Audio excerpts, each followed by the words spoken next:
서울역 앞 광장은 겨울바람이 매섭게 몰아쳤습니다. 사람들은 두꺼운 코트를 여미며 빠르게 걸음을 재촉했어요. 그 틈 사이 낡은 파라솔 아래에서 이만호는 조용히 숯불을 피우고 있었습니다. 손가락이 얼어붙은 듯 굳었지만 익숙한 손놀림으로 군밤을 뒤집었어요. 숯불 위에서 군밤이 탁탁 소리를 내며 터질 때마다 그는 마치 오랜 친구를 대하듯 미소를 지었습니다. 지나가는 행인들 대부분은 그를 힐끗 보고 지나쳤습니다. 어떤 젊은 남자는 냄새가 난다며 손으로 코를 막았고 어떤 아이는 군밤 냄새가 좋다며 엄마의 손을 잡아 끌었죠. 그러나 이만호는 아무 말 없이 불 앞에 앉아 있었습니다. 오늘은 좀 팔릴란가. 그는 혼잣말처럼 중얼거리며 손난로 대신 군밤통을 두 손으로 감쌌습니다. 옆 노점의 정희가 따뜻한 물병을 들고 다가왔습니다. 만호 아저씨, 손 좀 녹이세요. 그 손으로 돈 셀 수나 있겠어요? 그녀의 목소리는 장난스러웠지만 눈빛엔 걱정이 묻어 있었어요. 허허, 내 손은 아직 멀쩡해요. 젊을 땐 더 추운 데서도 장사했지. 이만호는 웃으며 손사래를 쳤습니다.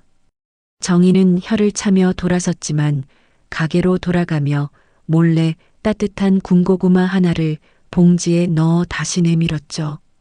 시간이 흘러 어둠이 짙게 내려앉았습니다. 서울역 불빛이 반짝이며 사람들의 그림자가 길게 늘어졌습니다. 출퇴근 인파가 빠져나간 후 광장은 갑자기 고요해졌어요. 남은 건 군밤 냄새와 숯불이 내뿜는 붉은 빛뿐이었죠. 이만호는 손바닥을 비벼가며 불빛을 바라봤습니다. 그 불빛 속엔 젊은 시절 공장을 세웠던 기억이 어른거렸습니다. 그때 그는 수십 명의 직원을 거느린 사장이었고 사람들 앞에서 늘 자신감 넘쳤습니다. 그러나 지금은 낡은 점퍼 하나 걸치고 군밤을 굽고 있었습니다. 그는 한참을 멍하니 불꽃을 바라보다가 조용히 중얼거렸습니다. 사람 인생이란 게 참 돌고 도는 거라니까. 바람이 불어 숯불이 흔들리자 불씨가 하늘로 흩어졌습니다. 그는 얼른 낡은 손으로 바람을 막았어요. 손등의 주름 사이로 검은 숯가루가 스며들었지만 그는 신경 쓰지 않았습니다. 오히려 그 손을 자랑스럽게 바라봤죠. 세상을 떠돌며 겪은 시간의 흔적이었으니까요. 정희가 다시 다가와 군밤 봉지를 사갔습니다. 아저씨, 오늘은 손님이 좀 적네요. 뭐, 괜찮아요. 하루 한 봉지만 팔려도 그게 내 복이죠. 그는 미소를 지으며 봉투를 건넸습니다. 정희는 그의 대답에 잠시 말을 잃었습니다. 그에게서 느껴지는 여유와 담담함은 단순한 가난의 냄새가 아니었습니다. 어쩐지 마음 깊숙이 숨겨진 고요한 자존심이 느껴졌습니다. 밤이 깊어가자 이만호는 장작불을 꺼뜨리고 군밤통을 정리했습니다. 역 구석에 있는 작은 창고 문을 열어 낡은 상자와 천을 차곡차곡 쌓았습니다. 그리고 허리춤에 묶은 헝겊 주머니를 만져봤습니다.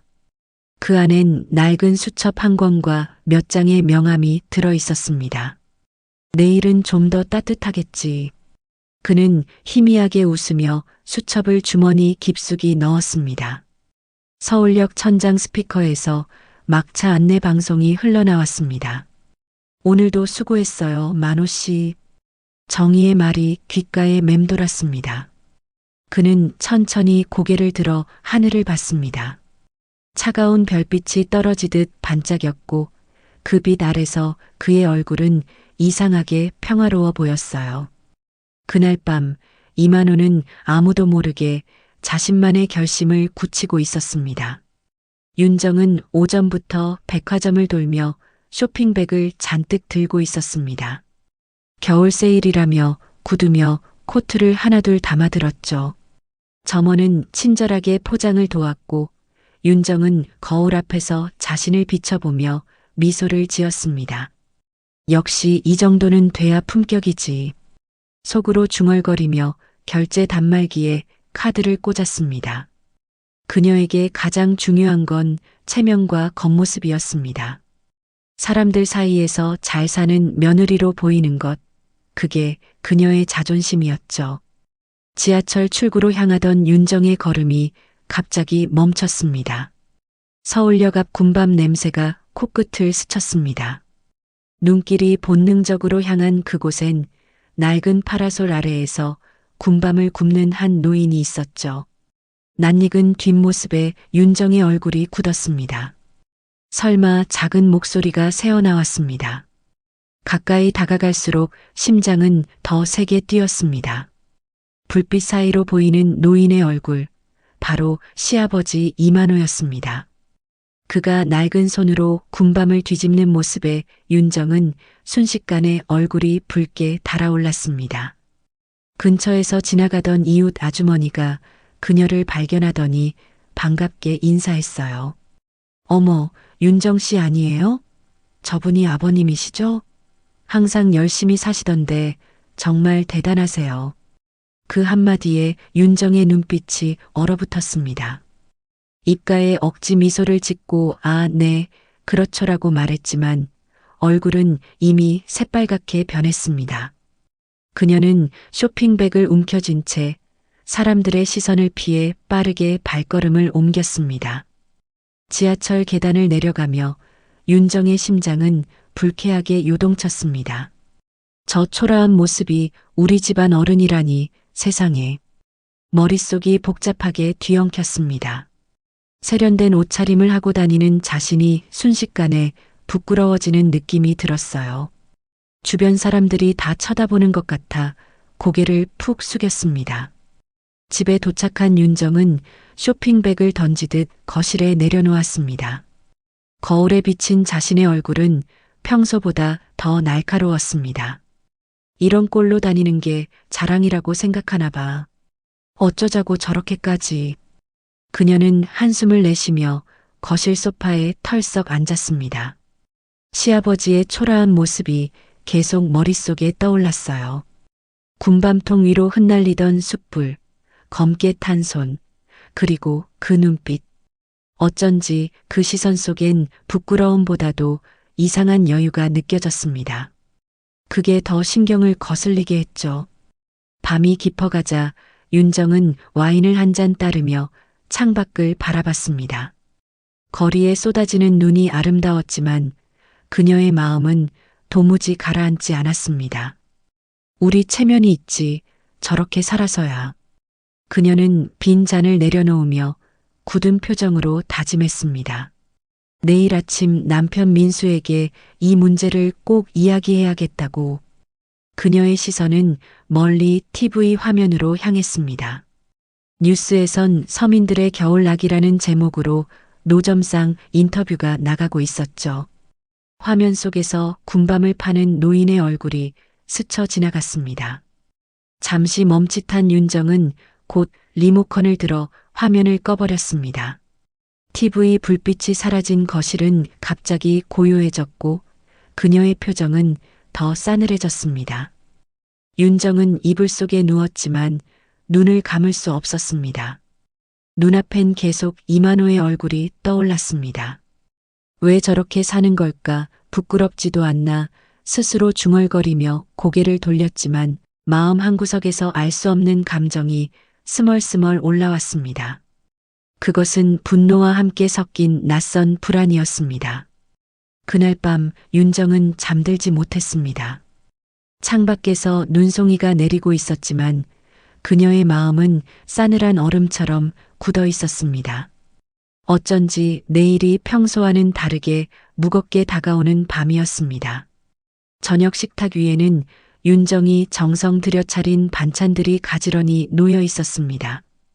고등어구이, 된장찌개, 겉절이 평소보다 반찬 수가 많았지만 공기 중엔 묘한 긴장감이 맴돌고 있었어요.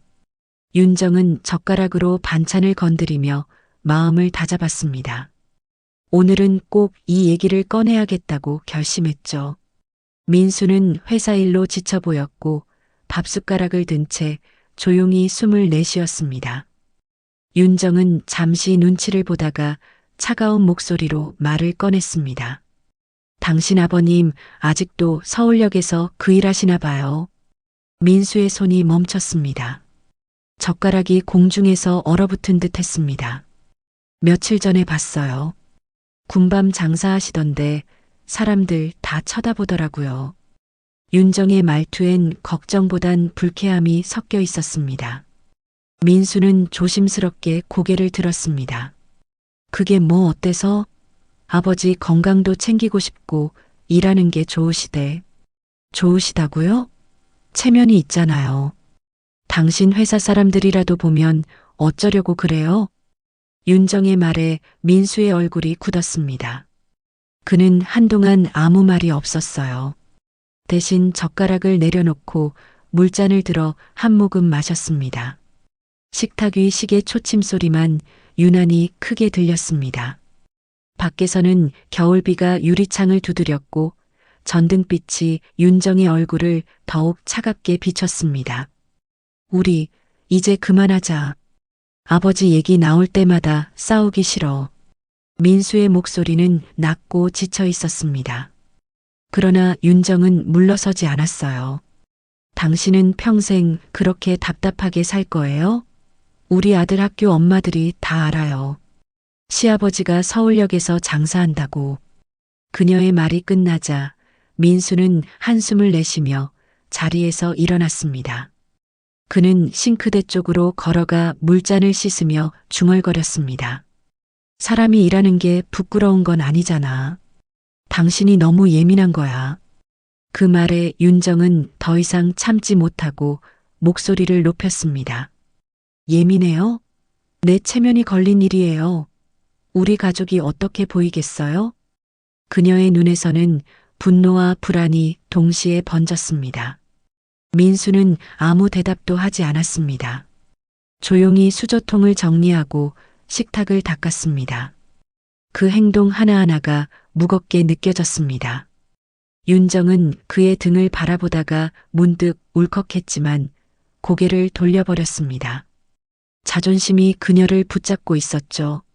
한참 뒤 두 사람은 서로 다른 방향을 바라본 채 식탁에 앉아 있었습니다.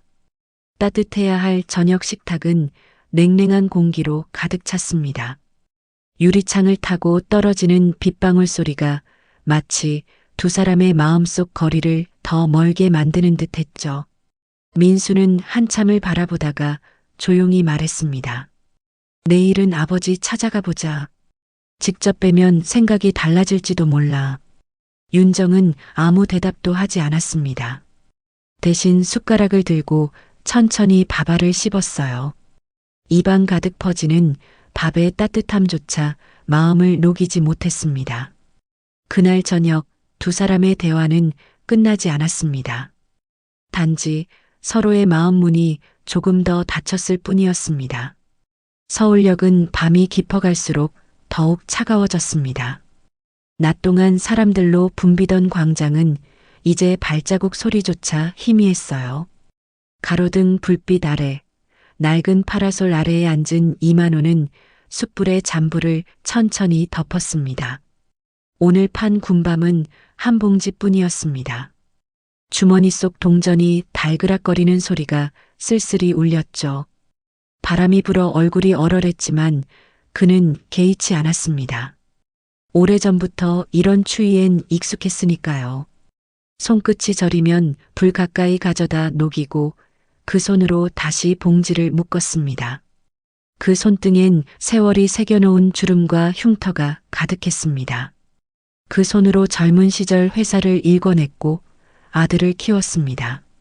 그러나 지금은 군밤 냄새 속에 그 시간들이 모두 녹아 사라진 듯 했어요.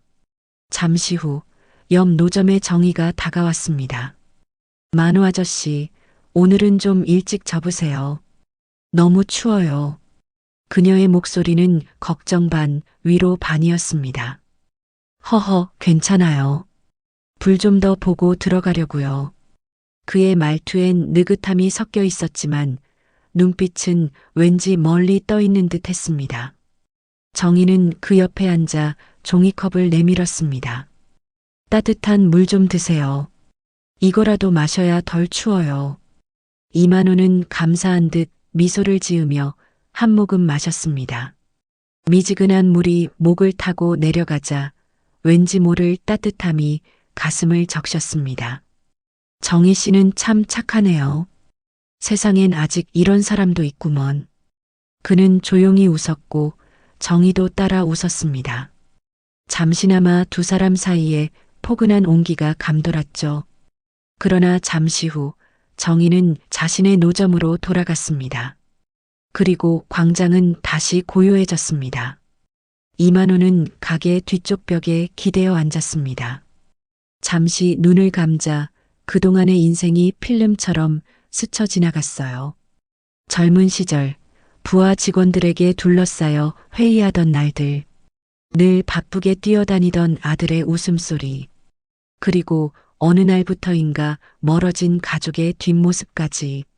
그는 조용히 주머니에서 낡은 수첩을 꺼냈습니다. 표지가 닳아 글씨조차 희미했지만 안에는 깨알같이 적힌 글자들이 남아 있었습니다. 사람의 진심은 어려울 때 보인다. 그 문장을 손끝으로 어루만지며 그는 작은 미소를 지었습니다. 멀리서 청소차가 지나가며 불빛이 번쩍했습니다. 그 불빛 속에서 그의 얼굴이 잠시 비쳤습니다. 주름진 얼굴 위로 피곤함과 평온함이 동시에 섞여 있었죠. 그는 수첩을 조심히 덮으며 중얼거렸습니다. 이제 곧 때가 됐지. 불빛이 꺼지고 광장은 다시 어둠에 잠겼습니다. 이만호는 조용히 몸을 일으켜 작은 창고 문을 열었습니다. 안에는 헝겊 보자기에 쌓인 무언가가 있었습니다. 그는 그것을 조심스럽게 꺼내어 가방에 넣었습니다. 그리고 천천히 불을 끄며 마지막으로 광장을 둘러봤습니다. 이제 여기도 그만이군. 그의 발걸음은 느렸지만 묘하게 단호했습니다. 서울역의 시계탑이 자정을 알리는 종소리를 울렸습니다. 그 소리를 들으며 이만호는 눈을 감고 잠시 숨을 고르더니 천천히 어둠 속으로 걸어갔습니다. 바람은 그의 뒷모습을 스치며 하얀 눈송이를 흩뿌렸습니다. 불빛도 연기도 사람도 없는 광장에서 군밤 냄새만이 마지막으로 남았습니다. 다음 날 아침 서울역 광장은 이상하리만큼 조용했습니다. 매일 새벽마다 군밤 냄새가 먼저 퍼지곤 하던 자리가 텅 비어 있었어요. 낡은 파라솔도 불판도 숫자루도 없었습니다. 오랜 시간 그 자리를 지켜오던 흔적조차 말끔히 사라져 있었습니다. 노점상 정희는 이상함을 느끼며 주위를 두리번거렸습니다. 만호 아저씨가 오늘은 늦으시네. 그녀는 혹시 감기라도 걸린 건 아닌가 걱정스러운 표정으로 군밤 자리를 향해 다가갔어요. 그런데 불자국조차 남지 않은 깨끗한 바닥만 보일 뿐이었습니다. 그제야 정희의 얼굴에 이상한 기운이 스쳤습니다. 어제까진 분명 계셨는데. 그녀는 조용히 중얼거리며 주변 상인들에게 물었습니다. 혹시 이만호 아저씨 봤어요? 어제 저녁까진 계셨잖아요. 그러나 누구도 그가 어디로 갔는지 몰랐습니다. 짐을 싸고 갔대요. 그냥 홀연히 사라졌대요. 별말 안 하고 갔다던데. 사람들의 말이 엇갈렸습니다. 하지만 모두의 표정엔 똑같은 불안함이 깔려 있었습니다. 정희는 결국 파출소에 들렀습니다. 경찰관은 무심한 표정으로 말을 받았죠.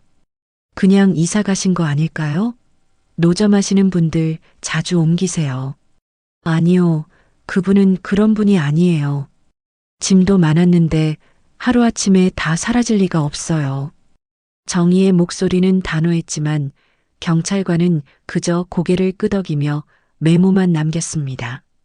며칠이 지나도 이만호는 나타나지 않았습니다.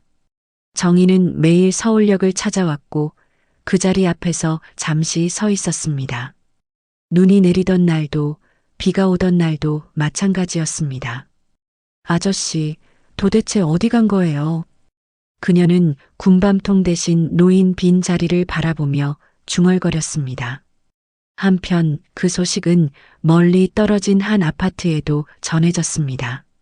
민수는 출근 준비를 하다 전화기를 든 채 멈칫했습니다. 뭐라고요?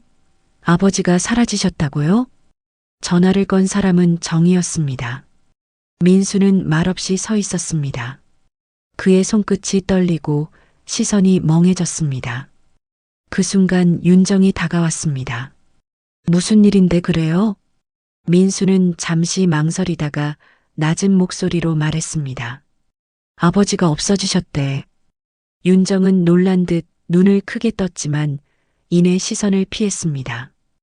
혹시 다른 데로 가신 거 아니에요? 고향이라도? 아니, 아버지는 그런 분 아니야. 연락도 없이 그냥 사라질 분이 아니야. 민수의 목소리는 점점 흔들렸습니다. 그는 급히 외투를 걸치며 집을 나섰습니다. 윤정은 그 모습을 바라보다가 천천히 주저앉았습니다. 며칠이 흘러도 행방은 묘연했습니다. 경찰은 실종 신고를 접수했지만 뚜렷한 단서가 없었어요. 카드 사용 내역도 병원 기록도 없었습니다. 마치 세상에서 흔적 없이 사라진 듯 했죠. 정희는 역앞 의자에 앉아 손난로를 꼭 쥐었습니다. 이만호 아저씨 이렇게 가면 안 되죠. 눈발이 흩날리며 그녀의 어깨를 덮었습니다. 바람이 스치며 군밤 냄새가 희미하게 남아 있었습니다. 그 냄새를 맡은 정희는 이상하게도 울음이 터질 듯 가슴이 먹먹해졌습니다. 서울역의 불빛은 그대로였지만 무언가 결정적으로 달라져 있었습니다. 사람들은 여전히 바쁘게 오갔지만 그 낡은 파라솔 자리는 마치 누군가를 기다리듯 비어 있었죠. 누군가는 그가 병원에 갔다고 또 누군가는 시골로 내려갔다고 했지만 아무도 그의 진짜 행방을 몰랐습니다. 그날 밤 정희는 역 광장을 떠나기 전 마지막으로 하늘을 올려다봤습니다. 별빛이 희미하게 반짝였지만 그녀의 눈엔 눈물이 고였습니다. 그 눈물 속에 비친 서울역의 불빛은 마치 이만호의 미소처럼 따뜻하고 슬펐습니다. 몇 달이 흘렀습니다. 겨울은 어느새 지나가고 봄의 기운이 서서히 도심에 스며들고 있었어요. 하지만 서울역 앞의 군밤 냄새는 더 이상 돌아오지 않았습니다. 그 자리는 여전히 텅 비어 있었고 사람들은 이제 그 노인을 거의 잊은 듯 했습니다. 다만 정희만은 여전히 가끔 그곳을 지나가며 오늘도 안 오셨네 하고 혼잣말을 했죠. 그날 오후 민수는 퇴근 후 거실 소파에 앉아 TV를 켰습니다. 익숙한 뉴스 앵커의 목소리가 들렸어요. 다음은 대기업 한일그룹 회장의 부고 소식입니다. 창립자이자 경영 일선에서 은퇴했던 이만호 회장이 별세했습니다. 순간 민수의 손이 굳었습니다. 손에 들고 있던 리모컨이 바닥으로 떨어지며 딸깍 소리를 냈습니다.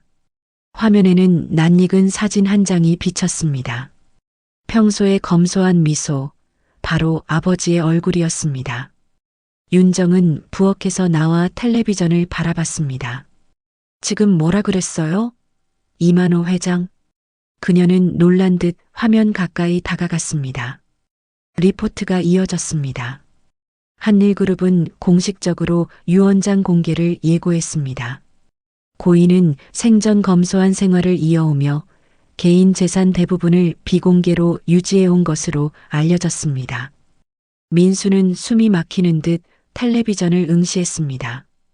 이게 무슨 소리야? 우리 아버지 이름이 왜?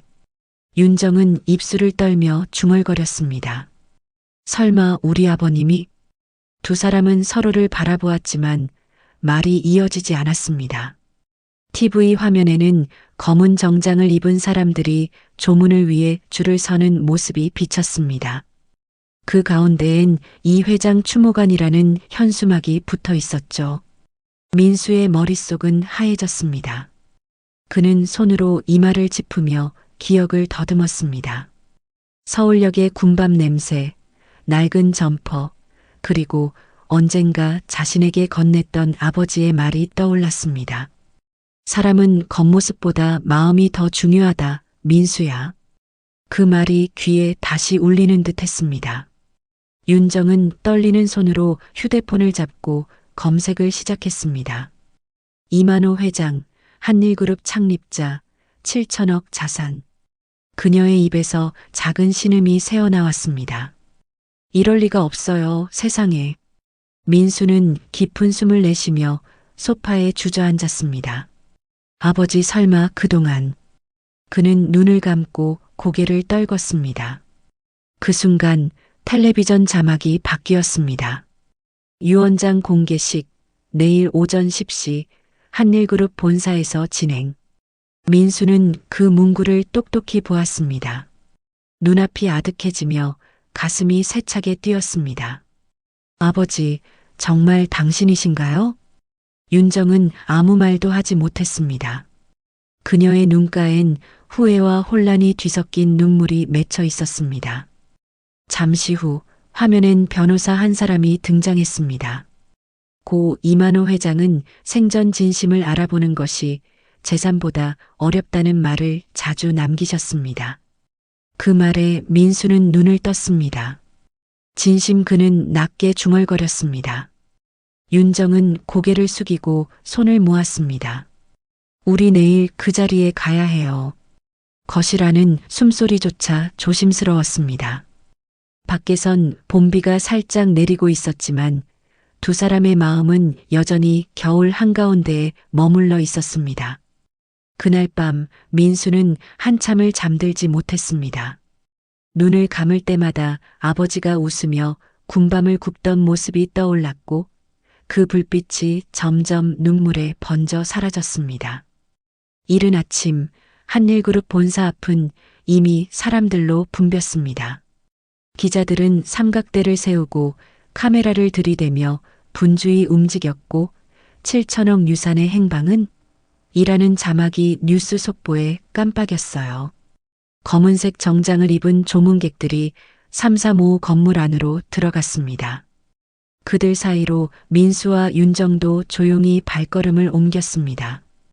윤정의 손끝은 차갑게 떨리고 있었습니다. 엘리베이터 안에서 두 사람은 아무 말이 없었습니다. 윤정은 거울에 비친 자신의 얼굴을 보고 억지로 미소를 지어 보았지만 입술이 금세 굳어졌습니다. 민수는 고개를 숙인 채 주먹을 꼭 쥐었습니다. 아버지, 정말 당신이 맞는 건가요?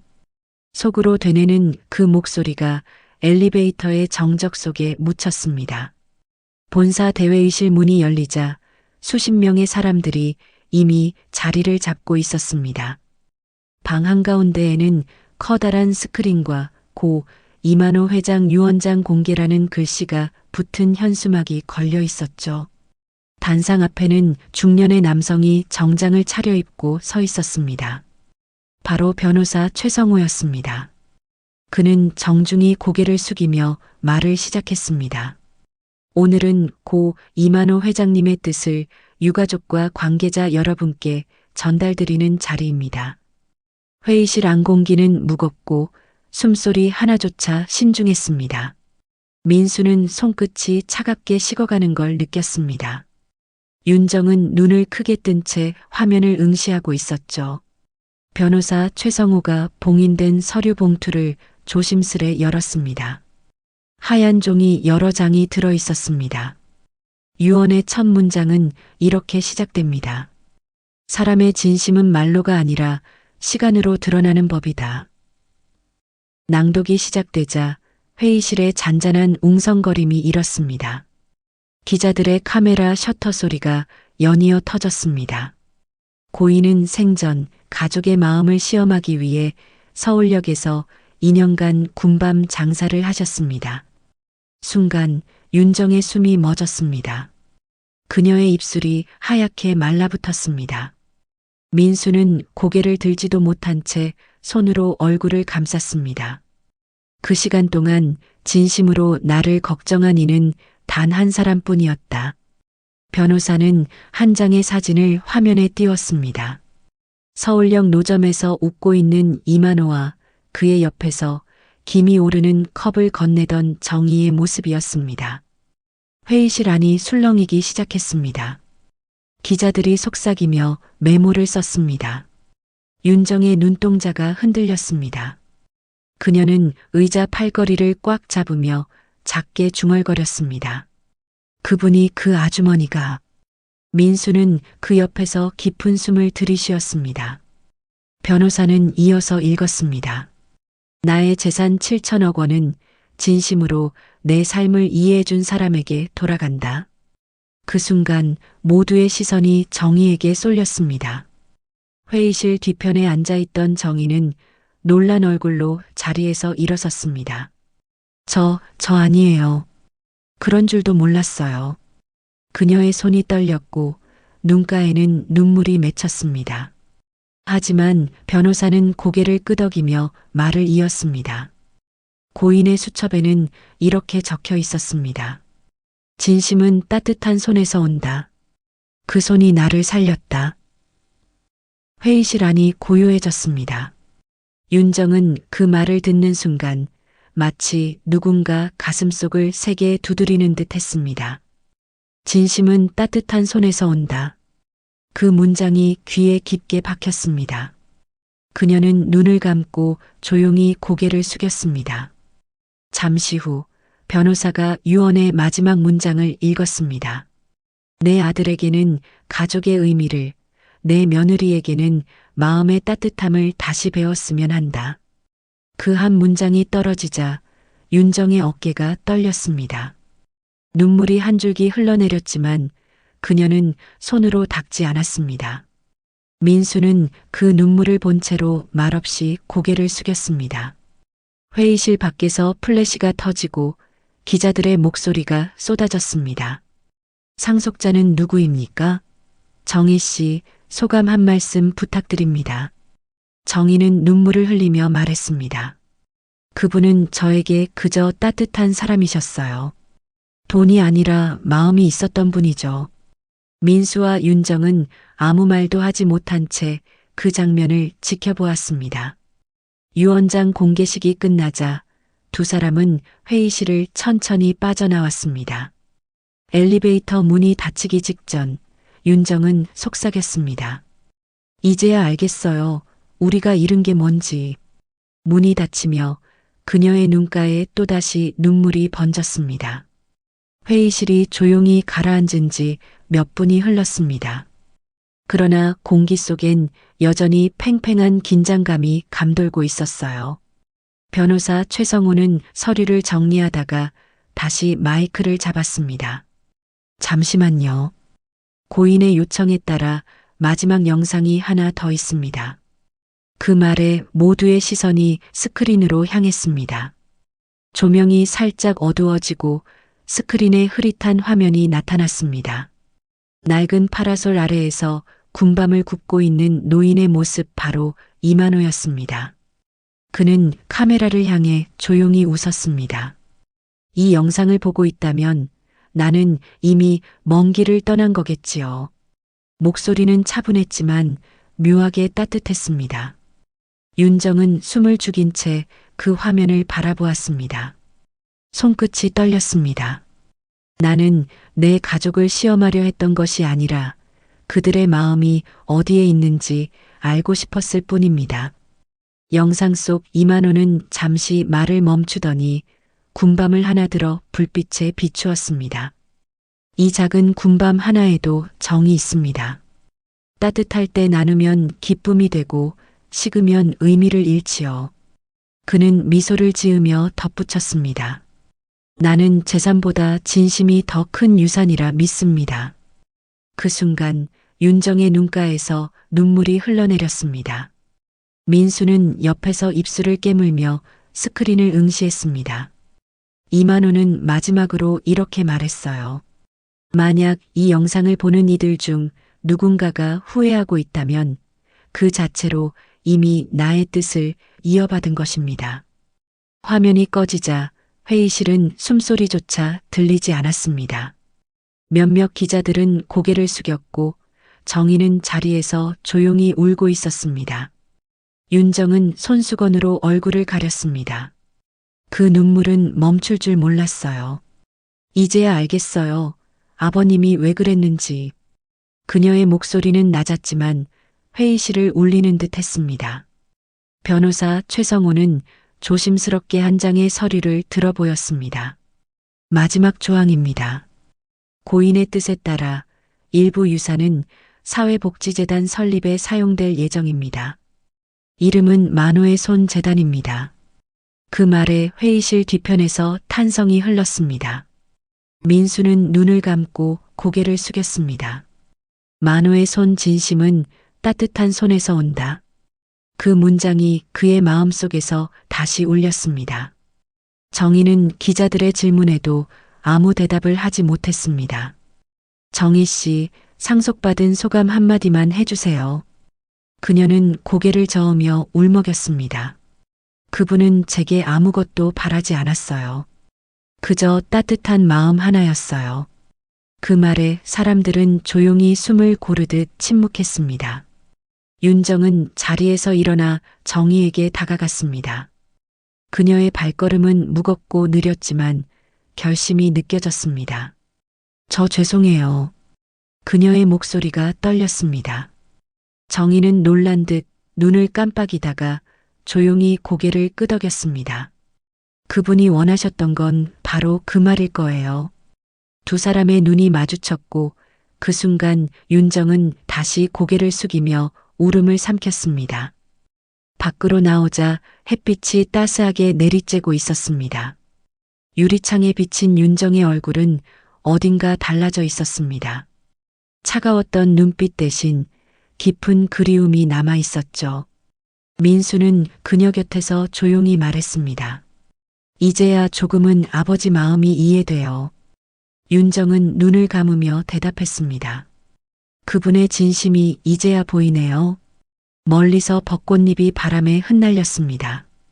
그 잎들이 두 사람의 어깨 위에 내려앉으며 마치 누군가의 따뜻한 손길처럼 느껴졌습니다.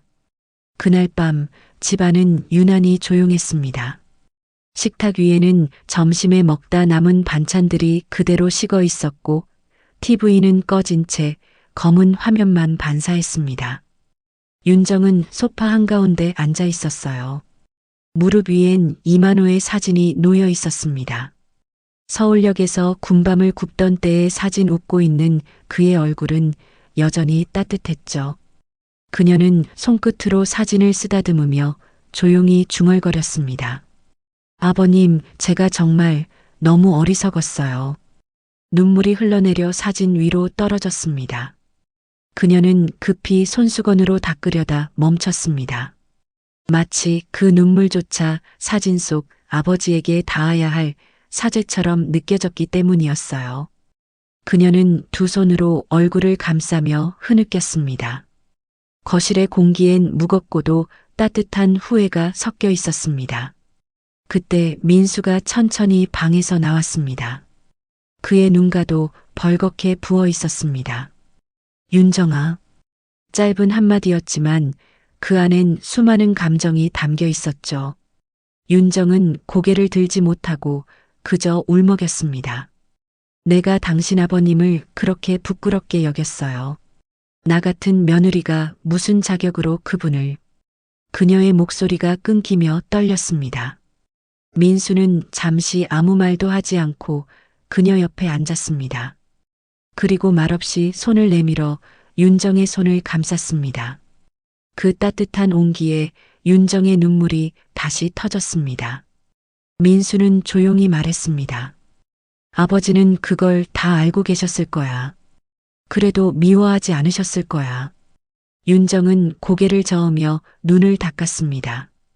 그분은 항상 웃고 계셨죠. 그 미소가 나한테는 괜히 불편했어요. 내가 잘못된 걸 알고 있었으니까요. 한동안 두 사람은 아무 말 없이 사진을 바라봤습니다. 사진 속 이만호는 여전히 미소 짓고 있었습니다. 민수는 작게 중얼거렸습니다. 아버지가 말씀하셨어요. 진심은 따뜻한 손에서 온다고 난 이제 그 말 뜻을 알 것 같아요. 윤정은 조용히 고개를 끄덕였습니다. 그 손 그 마음을 너무 늦게 알아버렸네요. 민수는 자리에서 일어나 서랍을 열었습니다. 그 안에는 오래전 아버지가 남긴 수첩이 있었죠. 그는 조심스럽게 수첩을 꺼내 윤정에게 내밀었습니다. 이거 아버지가 늘 갖고 다니시던 거야. 윤정은 두 손으로 수첩을 받으며 덜컥 숨이 막혔습니다. 표지를 펼치자 익숙한 글씨가 눈에 들어왔습니다. 사람의 진심은 시간이 보여준다. 나중에라도 깨닫는다면 그것도 복이다. 그 문장을 보는 순간 윤정은 더 이상 울음을 참지 못했습니다. 그녀는 수첩을 가슴에 꼭 끌어안았습니다. 아버님, 그 복을 이제야 받았어요. 민수는 조용히 그녀의 어깨를 감쌌습니다. 두 사람은 말없이 서로의 손을 꼭 잡았습니다. 손끝에서 느껴지는 온기는 이만호가 남긴 마지막 유산 같았습니다.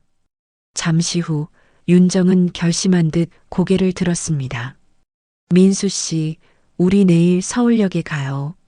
민수는 놀란 눈으로 그녀를 바라봤습니다. 거길 왜? 윤정은 눈물을 닦고 단호하게 말했습니다. 아버님이 계셨던 그 자리, 이제야 가서 인사드려야겠어요. 그 말에 민수는 잠시 침묵하다가 고개를 끄덕였습니다. 그래요. 우리 같이 가요. 밤이 깊었습니다. 창밖에는 봄비가 살짝 내리고 그 빗소리 사이로 윤정의 흐느낌이 희미하게 섞였습니다. 그러나 그 울음 속에는 슬픔만이 아니라 조금의 평화도 담겨 있었습니다. 그녀의 마음 속에서 오랫동안 얼어붙어 있던 후회가 그날 밤 처음으로 녹기 시작했어요. 며칠 뒤 봄 햇살이 서울역 광장을 따뜻하게 덮고 있었습니다. 지나가는 사람들 사이로 고소한 냄새가 퍼져나갔어요.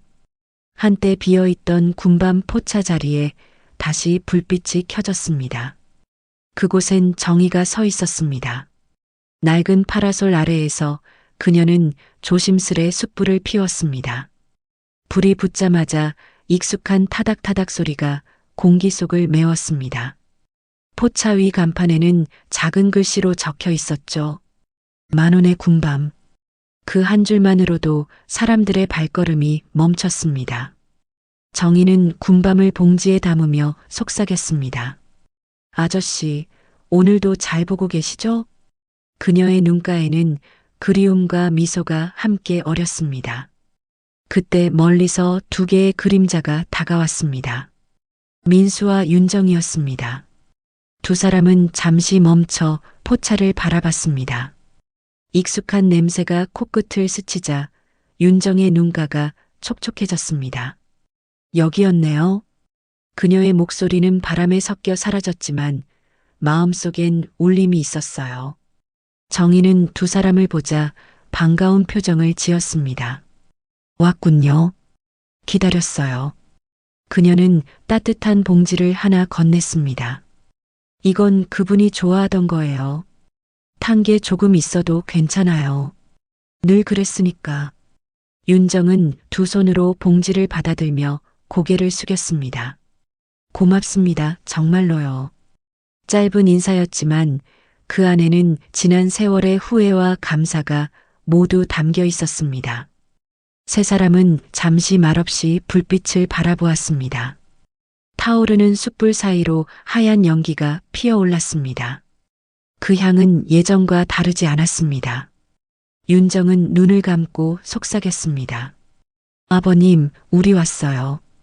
그 순간 불빛이 살짝 흔들리더니 한 줄기 연기가 하늘로 길게 피어올랐습니다. 마치 누군가의 미소처럼 부드럽고 따뜻했죠. 정희는 하늘을 바라보며 웃었습니다. 이제 편히 쉬세요, 아저씨. 민수는 조용히 군밤 봉지를 열어 하나를 꺼냈습니다. 아버지가 늘 했던 대로 손바닥 위에 올려 살짝 불었어요. 그리고 조심스럽게 한 입 베어 물었습니다. 달콤한 향과 함께 오래된 그리움이 가슴 깊이 스며들었습니다. 윤정은 그 옆에서 눈을 감은 채 고개를 숙였습니다. 이제야 알겠어요. 진심은 따뜻한 손에서 온다는 말. 그녀의 손이 민수의 손 위에 포개졌습니다. 불빛이 두 사람의 손 위로 비쳤고 그 온기가 오래도록 남았습니다. 서울역의 시계탑이 저녁 6시를 알렸습니다. 광장에는 서서히 노을이 번졌습니다. 정희는 장작을 덮으며 천천히 불을 줄였습니다. 하지만 그날따라 군밤 냄새는 더 멀리, 더 깊이 퍼져나갔습니다. 멀리 기차가 떠나는 소리가 들렸습니다. 그 소리 사이로 봄바람이 불어와 군밤 포차의 불빛을 살짝 흔들었습니다. 민수와 윤정은 천천히 하늘을 올려다봤습니다. 붉게 물든 구름 사이로 마치 누군가의 미소가 스며 있는 듯 했어요. 그 미소는 다정했고 따뜻했습니다. 그날 밤 서울역에는 다시 평화가 찾아왔습니다. 그리고 한켠의 불빛 아래 만원의 군밤의 연기가 조용히 하늘로 올라갔습니다. 그 연기는 곧 별빛과 섞여 오래도록 사람들의 마음속에서 사라지지 않았습니다.